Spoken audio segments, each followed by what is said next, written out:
Bonjour à tous! Avant de commencer cette vidéo mise au point, j'aimerais annoncer qu'une fan, Roussi la grande sœur, a créé une page Facebook sur mes vidéos. Donc je vous encourage à aller y jeter un œil, le lien est dans la description. Et j'aimerais aussi rappeler qu'il y a eu un forum qui s'est fait il y a quelques mois de ça. Et je vous encourage à vous y inscrire si ça vous intéresse de faire des discussions autour de mes vidéos et de Disney en règle générale. À nouveau, le lien est dans la description. Salut à tous pour une nouvelle mise au point. Avant de commencer, j'aimerais revenir sur un problème que j'ai depuis quelques temps et qui va me permettre de répondre à certaines questions que j'ai eues. Il y a pas mal de fois où j'ai eu la demande comment se fait-il que j'ai réussi à trouver les épisodes d'Hercule, la série animée. Là, alors le fait est que j'ai réussi à trouver les épisodes d'Hercule et les épisodes de Tarzan, les épisodes d'Aladin et de la petite sirène grâce à un site de téléchargement dont je tairai le nom. Sachant que, vu que je vais en parler un petit peu, je suis sûr que ceux qui connaissent feront vite le lien. Voilà, c'est un site de téléchargement illégal, où donc on a accès à énormément de trucs. Hein, je vais pas faire la liste, mais on a accès à énormément de trucs. Et c'est un site sur lequel je me permettais de prendre, d'une part, pas mal de séries que je ne trouve absolument nulle part. C'est-à-dire, je ne peux pas les commander en DVD. Juste un truc, ça, Young Justice. Voilà, cette série, j'adore cette série. J'ai acheté le coffret de la saison 1. Je ne regrette pas une seconde. Je veux soutenir ces gens du mieux que je peux. Seulement, je n'arrive pas du tout à trouver la saison 2 en VF.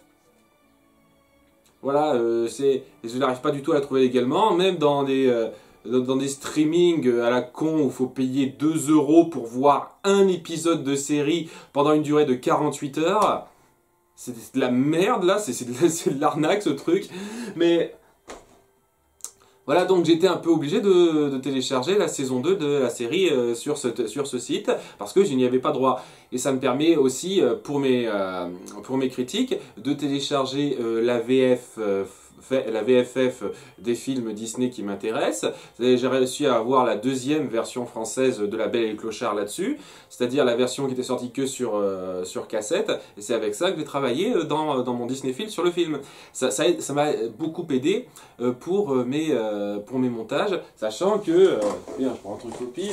Ça, tous les DVD que j'ai, je les ai achetés vraiment, j'ai pas juste le coffret et puis merde quoi, j'ai tous les DVD que j'achète. Hein. Mais c'est beaucoup plus simple de télécharger directement les films pour faire mes montages, parce que ça me fait gagner un temps fou. Le gros problème, c'est que le fameux site en question a été fermé en fin juin. Oui, sans doute par rapport aux grands distributeurs qui n'aimaient pas qu'on partage leurs films récents populaires et ça ne leur apportait pas assez. Sachant que, sans vouloir être vexant, il existe encore des tas d'autres sites de téléchargement qui proposent ces fameux films récents, populaires et séries, etc. Donc, ouais, c'est pas en vous prenant seulement à ce site que vous allez enrayer ça. La seule chose que vous allez faire en vous en prenant à ce site, c'est de couper les ponts pour toutes les raretés qu'il proposait. Ce site était génial à ce niveau-là, c'est parce qu'on pouvait trouver des tonnes de perles rares qu'on ne peut trouver nulle part. Par exemple, pour la série Hercule, c'est quelqu'un qui s'est cassé le cul à regarder quand est-ce que les épisodes de la série passaient sur Disney Channel et à les enregistrer un par un pour remettre ça dans le bon ordre, etc., etc. Chapeau le gars, non sérieusement, chapeau, il a fait vraiment un effort pour partager ça. Et ben, vous savez quoi, tout son travail, ben, on s'en fout maintenant. Ce n'est plus disponible, on peut aller se faire voir. Et pas mal de trucs comme ça. Et ça me permettait donc aussi d'avoir la VFF de pas mal de films Disney, qui, bon, certains sont assez populaires pour pouvoir être trouvés sur le net, et d'autres, ce n'est pas le cas. C'est d'ailleurs pas le cas du film que je vais voir, et même de celui qui va suivre. Vaillant, je n'arrive pas à trouver de format vidéo facile à mettre dans mon logiciel de montage. Et c'est ça qui a posé problème. Très rapidement, je vous fais le topo sur ce que ça va changer un petit peu sur mes Disneyfiles. Ça va me poser quelques problèmes. Donc déjà, comme je l'ai dit, je n'aurai plus accès à des séries qui sont inaccessibles par exemple, je pensais à un moment donné télécharger la série Super Baloo pour en parler après avoir traité les films Le Livre de la Jungle. Et ben je peux aller me faire voir, là, c'est plus trouvable. Il y a pas mal d'autres séries comme ça que je ne peux plus trouver grâce à ça, grâce à ce site. Et donc, oui, ça risque d'être très très chaud pour parler de certaines séries animées dont je voulais parler. Donc ouais, j'ai la bande à Dingo que je suis en train de me voir, j'en ai encore quelques-unes que j'avais téléchargées en avance, des séries, donc je pourrais les utiliser, celles-là. Mais sinon, non, je pourrais pas les avoir, et même par le biais légal, en utilisant des DVD, etc., parce que ce n'est pas disponible en DVD, je le redis.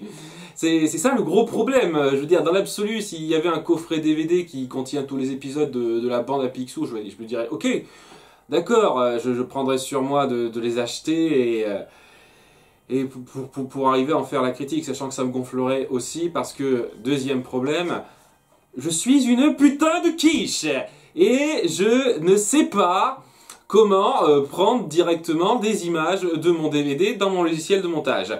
Et j'ai passé 5 heures à suivre des instructions pour faire une capture de mon écran d'ordinateur, récupérer des images d'un DVD sous un autre format. Je me suis complètement paumé, j'ai réussi à rien faire.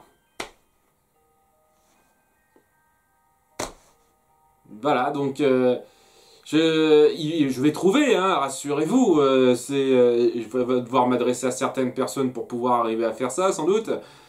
Mais disons que ouais, c'est pas agréable de passer des heures et des heures pour faire un truc qui nous posait absolument aucun problème avant.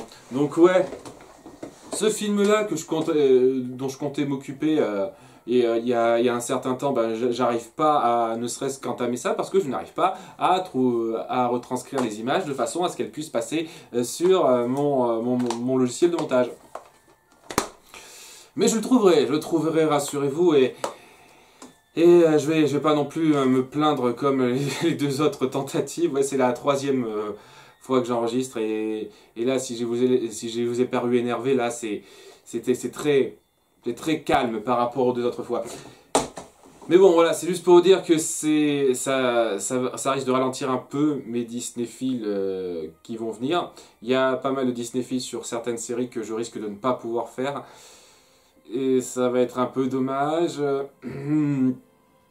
Bon, mine de rien, même si j'arrive pas à faire la vidéo sur Rayyan, j'ai quand même la V2 de Mulan qui va pas tarder à venir. Après la série sur les Herculogues. J'ai aussi une autre petite vidéo surprise qui a une sorte de Disneyphile bis. Vous verrez un peu ce que c'est. Oui, bon, dans l'absolu, j'espère ne pas en venir à là parce que je sais qu'une partie d'entre vous n'êtes pas là pour ça. Mais je pourrais aussi faire quelques Herculogues histoire de patienter si vraiment j'ai un blocage là-dessus. J'espère que non. J'espère que après avoir fait mes 5 Herculogues d'affilée, il n'y aurait pas de problème et je pourrais vous proposer la critique de Vaillant. Mais voilà, c'est un peu agaçant et c'est toujours lourd pour quelqu'un comme moi qui a une quiche en informatique. Enfin bref, on va se lancer dans la vraie mise au point là. Premier point que j'aimerais soulever, le fameux argument du « il faut débrancher son cerveau pour voir tel ou tel film ». Bon, je ne vais pas m'étendre énormément sur certains points qui ont été abordés, notamment par Durandal, à un moment donné, quand il a parlé de la cohérence dans un film, et très récemment par Oncle Buck, qui a fait une vidéo sur les commentaires rageux, qui a également parlé de ça, que c'est du divertissement, faut pas trop réfléchir. Oui, mais si vous allez comme ça voir tous vos films, il va être beau le cinéma, et je suis complètement d'accord là-dessus. Donc pour rapidement parler de ça, j'aime réfléchir sur un film quand je le vois. Des fois, il m'arrive d'être tellement pris par un film que je réfléchis pas trop à sa cohérence d'abord, mais après, quand j'essaye de m'y repencher, je réfléchis sur sa cohérence. Et c'est un truc très important à faire.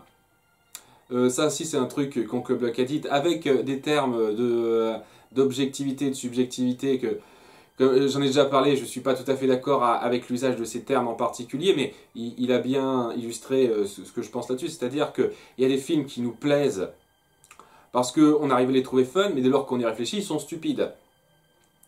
Et à ce moment-là, c'est difficile de dire qu'on peut considérer ça comme un bon film. Il y a des films comme ça, je vous dis Mulan 2, premier exemple qui me vient en tête, ce film est pas bien, mais il me plaît, voilà, qu'est-ce que je dis, il m'a diverti et je l'aime, mais je peux pas dire qu'il est bien ce film, par rapport à mes goûts, hein, à nouveau, mes goûts me disent que c'est un mauvais film. Le truc avec ça, c'est que, étant donné que j'aime plusieurs films où je prends pas la peine de réfléchir pour me divertir, ce serait stupide de ma part de blâmer les personnes qui font ça avec certains films que j'ai pas aimés, et sur lesquels j'ai réfléchi et sur lesquels eux ils n'aiment pas trop réfléchir. Je veux dire, ok, vous avez tout à fait en droit de faire ça. Je trouve malheureusement que ça devient un peu trop automatique chez certaines personnes, et que ça peut, être un peu détrimental si vraiment vous faites ça tout le temps. Le problème avec ce genre de comportement, c'est que ça envoie un message à Hollywood assez néfaste de faire ça automatiquement maintenant. Il y a énormément de gens qui vont dans des films juste pour se marrer, se divertir, sans y réfléchir ou quoi que ce soit, et ça envoie le message à Hollywood que pourquoi s'emmerder à réfléchir à un univers cohérent, à des personnages bien écrits, à une histoire qui tient la route, quand tout ce qui suffit c'est avoir quelques répliques punch et de bonnes scènes d'action bien grasses, et puis bon, ça parlera à tout le monde. C'est ça le truc. C'est la chose qui va... C'est la chose qui va être de plus en plus minimisée dans les films blockbusters. Si plus ça va, plus les gens vont au cinéma en mode je débranche mon cerveau. Voilà, et c'est un peu le problème pour moi. Cela étant, vous savez quoi? Je fais quand même confiance au milieu du cinéma, même si ce genre de film finira par devenir de plus en plus monnaie courante. Il y aura toujours de temps en temps des films intelligents, des films bien fichus qui prendront leurs spectateurs pour des gens intelligents. Je pense vraiment qu'il y aura suffisamment de gens impliqués dans le milieu du cinéma pour que ça reste comme ça. Par contre, le truc qui me gave le plus avec ceux qui vont au cinéma pour débrancher leur cerveau, c'est pas qu'ils le fassent. C'est pas que, voilà, pour vous le cinéma c'est juste du pur divertissement, c'est pas un endroit où on va vraiment pour réfléchir, on est juste là pour s'amuser bêtement, et puis voilà, je veux dire, cool! Ça veut pas forcément dire que vous êtes des idiots dans le reste de votre existence, et que simplement parce que vous envisagez un film de façon pas du tout intellectuelle, que vous n'êtes pas du tout intellectuel dans le reste de votre vie. Et ce qui me gave avec ça, c'est que énormément de gens qui ont cette mentalité-là en voyant des films gueulent sur ceux qui ne l'ont pas. Ça devient assez incroyable quand on se fait traiter de tous les noms, quand on est répudié, quand on se met des pouces rouges, quand on a des tonnes de commentaires d'insultes. Simplement parce que, contrairement aux spectateurs lambda, entre guillemets, nous, on a abordé un film en y allant en mode cerveau branché. Et c'est bizarre, ces gens-là n'arrivent pas à comprendre que on puisse aborder les films différemment d'eux. Se dire, mais non, mais arrête d'y réfléchir, tu fais pas plaisir, ah, espèce de connard, moi j'ai aimé ce film. Voilà, ils s'en foutent complètement de la réflexion qu'on fait autour de ce qu'elle dit. Ce qui les emmerde, c'est qu'on prenne le temps d'y réfléchir seulement. Et je déteste ces commentaires-là. Parmi les commentaires de critiques, je pense que c'est les pires pour moi. Les pires commentaires qui disent « faut pas y réfléchir, ça va, c'est un film ». Tant mieux pour vous si vous pensez comme ça, mais que vous le preniez mal et que vous insultiez les gens parce que eux, ils ne considèrent pas un film comme étant juste un divertissement abrutissant, que vous les insultiez pour ça, que vous les voyez mal, qu'il y ait de plus en plus de gens qui soient comme ça, ça me fait peur. ça me fait peur à nouveau. Et ce qui me fait revenir à certains commentaires que j'ai eus qui m'ont dit déjà d'une part qu'il fallait considérer les films Disney, certains films Disney comme des films pour enfants seulement, et donc il ne faut pas trop y réfléchir. Déjà, les films Disney, je le redis, ne sont pas que pour enfants, ce sont des films familiaux. Oui, même des films comme Dumbo et La Ferme se rebelle, même si je trouve qu'ils sont très gamins, ont certains éléments pour adultes là-dedans et qui passent correctement. Pas beaucoup, mais certains. Donc ce qui fait que pour moi, c'est pas juste un film débile, entre guillemets, pour enfants.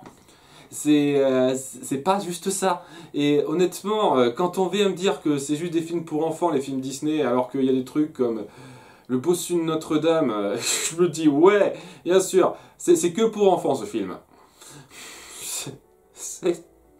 Mais bon, c'est pas le sujet. Le sujet, c'est que il y a beaucoup de gens qui partent en partant du principe que c'est un film pour enfants, et on va partir de ce principe-là, c'est un film pour enfants, dessin animé, film pour enfants, bien entendu, et même, bon, on part de ce principe-là, et pour eux, il n'y a pas à réfléchir sur la moindre cohérence ou quoi que ce soit. C'est pour enfants, ça a juste à être joli, à donner de belles images, et à avoir... et à sauter un peu partout, et puis c'est bon, ça va, ça ira pour les enfants.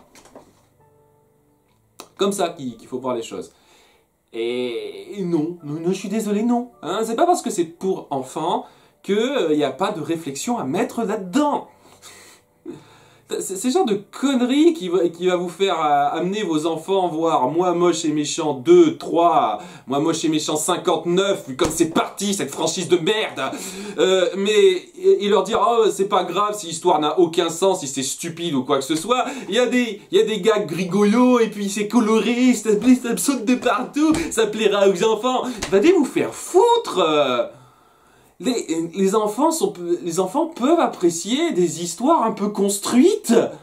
Les enfants n'ont pas qu'à voir des images qui bougent bêtement sans réfléchir. Vous savez, ce qui est bien, c'est de leur montrer des histoires qui sont à leur niveau, bien entendu. C'est-à-dire que ça parte pas sur un niveau trop intellectuel, mais qui prennent la peine de mettre en avant des choses réfléchies. J'ai deux exemples rapides qui me viennent en tête. Le premier, c'est My Little Pony, une série dont j'ai rapidement parlé. Bon, alors, je fais partie des gens qui sont fans de cette série. Pas fan absolu comme certains. Ouais, il y a tout un délire autour de cette série, qui s'est calmé depuis quelques temps, mais ce délire-là, j'ai jamais trop suivi, et c'est pour ça que je me suis pas trop affiché en tant que fan de la série, mais j'aime bien cette série, vraiment. Et on sent quand même qu'il y a pas mal d'éléments qui sont pour les petites filles, un petit peu.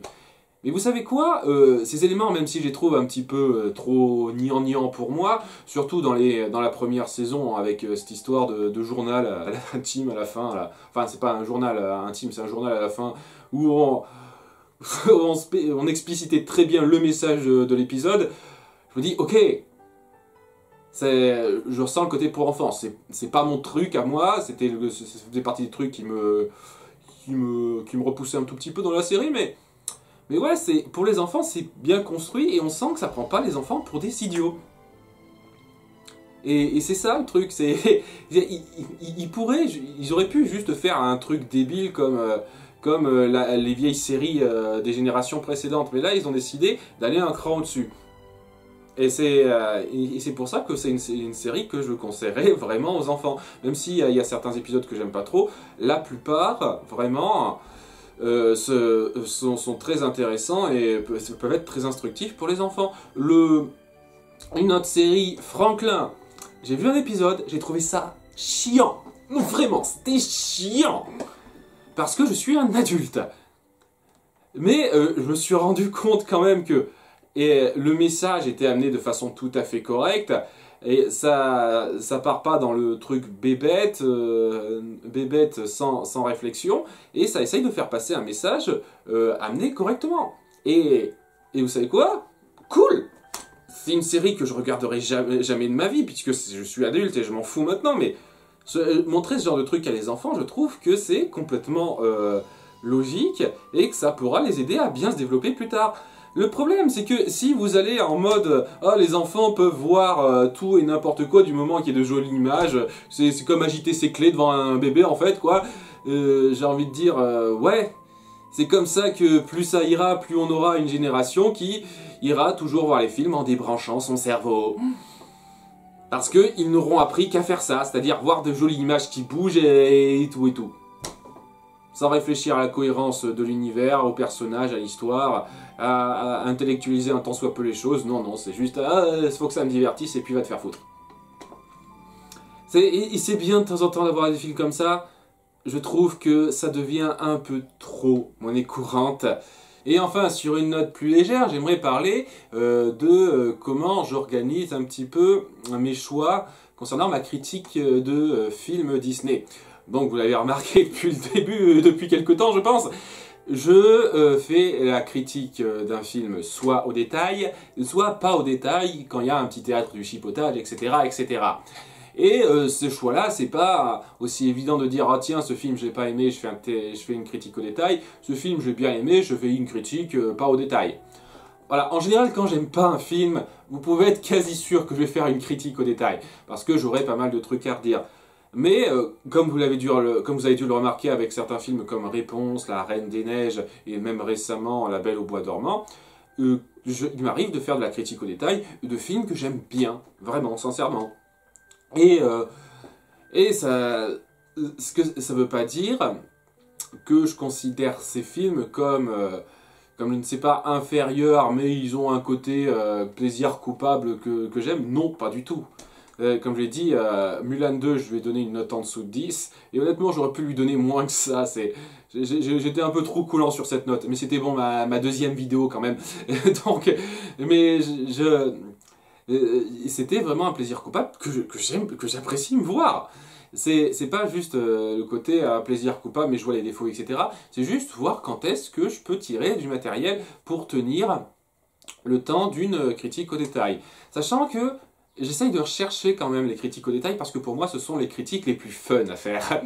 Voilà, les critiques pas au détail, je suis un peu obligé de les faire pour certains films qui pour moi ne tiendraient pas dans une critique au détail. Je veux dire, Toy Story 3, pour moi l'histoire s'enchaîne très bien à quelques mini détails près et j'arrivais pas à voir comment je pouvais forcer des blagues, même du chipotage basique en décrivant l'histoire au fur et à mesure. Il n'y avait pas grand chose il y avait vraiment pas grand chose à dire là-dessus, donc je me dis, je pouvais pas faire une critique au détail là-dessus. Par contre, Réponse, c'est un film que j'apprécie beaucoup, à part la fin, mais punaise, c'est une mine à chipotage ce film. Oui, on peut questionner la logique de certains petits trucs qui me dérangent pas, ça fait partie ça fait partie des petites facilités scénaristiques qu'on arrive à laisser passer, ce qu'on appelle ça la suspension de l'incrédulité, où on se dit ok, il y a des trucs qui sont pas très logiques, mais ok, ça passe pour les besoins de l'histoire. Genre de trucs qu'on aime avoir, ça. Sachant que j'ai l'impression que pour certaines personnes, notamment avec le cas du débrancher son cerveau, la suspension de l'incrédulité, elle peut aller très loin. Moi, c'est pas mon cas. J'ai une suspension de l'incrédulité qui est quand même légèrement restreinte par rapport à une bonne partie des gens. Mais j'ai quand même une suspension de l'incrédulité, hein, faut pas se leurrer. Et elle va très bien pour Réponse. Elle va très bien pour d'autres films sur lesquels j'ai des choses à redire. La Reine des Neiges, par exemple. Là aussi, il y avait pas mal de petits trucs à redire, notamment par rapport à un problème global. Mais honnêtement, j'ai vraiment pas détesté ce film. Hein. Je trouve qu'on a fait un peu trop des caisses sur ce film. Et ça peut être un peu agaçant, je le concède complètement. Mais oui, c'est des films intéressants pour la critique au détail, sachant... Et donc, comme je préfère faire des critiques au détail, c'est plus fun à écrire et c'est plus sympa à monter. Ça prend plus de temps parce que voilà, je passe plus de temps à écrire mon texte, mais au niveau du montage, je m'embête pas à faire des dizaines de compilations à chaque fois que je fais une critique au détail. L'histoire se suit au fur et à mesure, donc ça s'enchaîne assez vite lors du montage. Lorsque je fais une critique pas au détail, bah à chaque fois, à chaque point de critique, je dois toujours m'embêter à faire une compilation de tel truc. Tiens, une compilation sur un personnage, une compilation sur un élément de l'histoire. Donc à chaque fois, je dois parcourir le film, prendre les morceaux qui intéressent, etc., etc. C'est un peu plus ennuyeux à faire au niveau du montage. C'est pour ça que j'ai cette préférence pour la critique au détail, personnellement. Voilà, et puis bon, comme je dis, c'est plus fun, c'est plus drôle à faire, j'arrive à y mettre plus d'humour. Et c'est pour ça que pas mal de films sur lesquels j'aurais très certainement fait une critique pas au détail si je m'étais écouté un petit peu, je suis parti sur une critique au détail juste pour arriver à faire quelque chose qui me parle plus, qui me plaise un peu plus, en essayant de trouver au mieux de l'humour pour rattacher tout ça. Ça a été le cas pour Bambi 2. Bambi 2, j'ai vraiment hésité à faire une critique au détail ou pas, parce que bah, c'est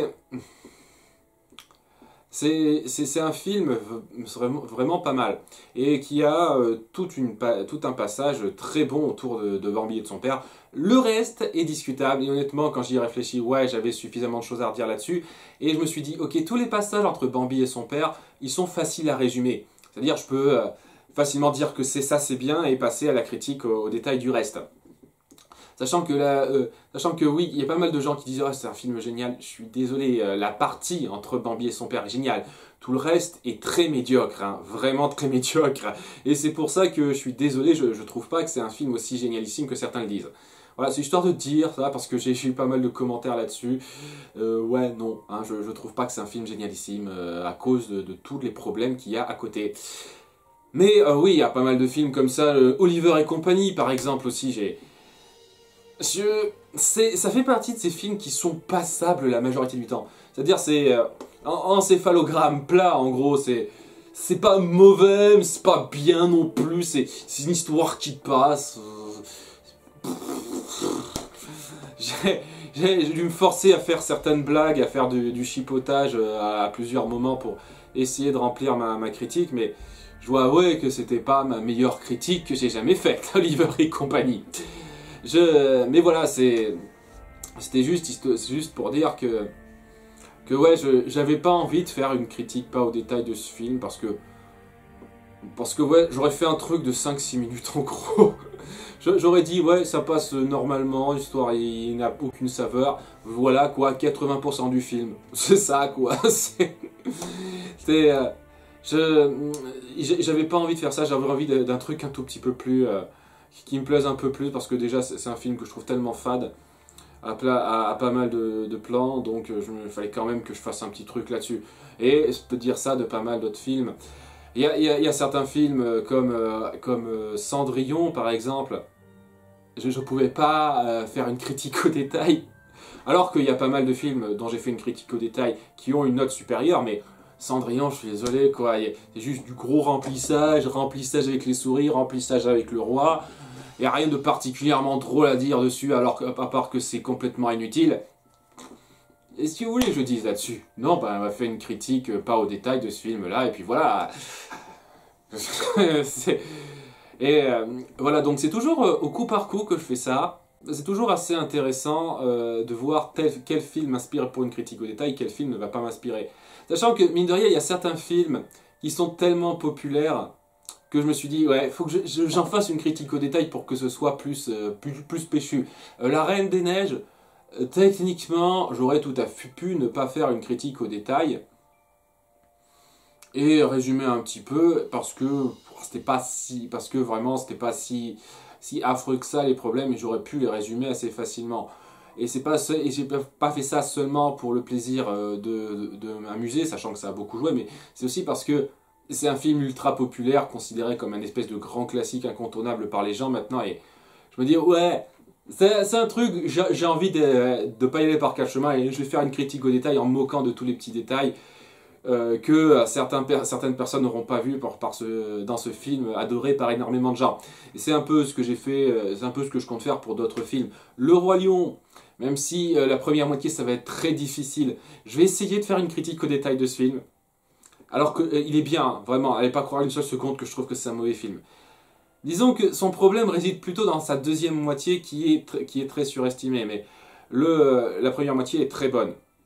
Je trouve pas qu'il mérite le titre de meilleur film Disney, loin de là, mais il est bien, vraiment, hein, n'allez pas croire une seule seconde que je trouve mauvais.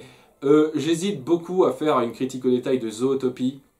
Parce qu'il y a pas mal de petits trucs ci et là, sachant que les problèmes que j'ai avec ce film sont un peu éparpillés, donc ce serait pas mal aussi de faire ça. Donc il y a des chances que je fasse une critique au détail de Zootopie. Sachant que, je le redis, je trouve qu'il est surestimé, mais j'aime bien ce film. Sincèrement, je trouve pas une seule seconde qu'il soit affreux. Il y a certains détails qui me déplaisent pas mal dans ce film, mais globalement c'est loin d'être un film affreux, c'est un film bien. Je ne vais pas dire le contraire. Et donc pas mal d'autres films comme ça qui m'intéressent. Techniquement, oui, faire une critique au détail, faire une critique pas au détail, ça dépend pas que du fait que le film soit mauvais ou pas. Sachant que si le film est mauvais, bien entendu, ça va jouer un rôle important. Il y a des films qui ont moins de matériaux pour une critique au détail. Et soit donc la critique au détail est beaucoup plus courte que prévu, Bambi 2 par exemple, soit au final c'est un petit peu moins amusant que mes vidéos en règle générale, mais je trouve ça quand même un peu plus amusant que de faire une critique pas au détail. Enfin bon, tout ça pour dire que oui, quand vous voyez qu'une vidéo est longue sur un film, et que je pars pour la critiquer au détail, ne vous dites pas que c'est forcément un film que j'ai pas aimé ou que j'ai trouvé trop moyen. Ça veut dire que c'est un film qui a de quoi m'inspirer pour vous divertir, pour avoir des choses à redire pendant un temps assez nombreux en décrivant le film du début à la fin. Et ça va être le cas pour pas mal d'autres films que j'ai appréciés. Donc, et ça va être le cas pour évidemment la plupart des films que j'apprécierais moyennement ou pas du tout. Évidemment. Donc, ouais, dites-vous bien que par exemple les deux prochains Disney films ce sera au détail et que donc Zootopie qui devrait pas tarder à venir, il y a de fortes chances que ce soit au détail, pas parce que je n'aime pas le film, en partie parce que je trouve un peu surestimé, ça joue. Ça joue ça aussi, mais surtout parce que je pense qu'il y a peut-être moyen d'avoir assez de matériel pour faire quelque chose qui tient le coup pendant toute la description du film. Quoi qu'il en soit, je ne pense pas que j'aurai le temps pour une autre mise au point, c'était suffisamment long comme ça il me semble. Merci d'avoir suivi, à très bientôt pour une prochaine vidéo. Ciao!